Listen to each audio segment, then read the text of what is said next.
video ya. Mang, kemarin kan aku beli es Mamang. Nah, aku masukin TikTok, Mang. Tahu enggak Mamang TikTok? Nah, tidak viralnya sih, tapi ada lah yang nonton. Nah, terus tuh Mang ada seseorang, Mang, ngirim pesan sama aku, Mang. Kata beliau, Mamang tuh mirip sama bapak mbaknya, sama bapak kakaknya. Nah, jadi beliau menitipkan rezeki untuk Mamang. Ini udah makasih kan. Iya Mak. Gitu ya, makasih.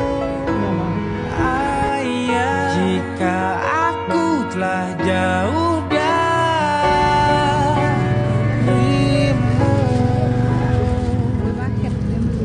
Kasih Mang ya. Yuk sama-sama.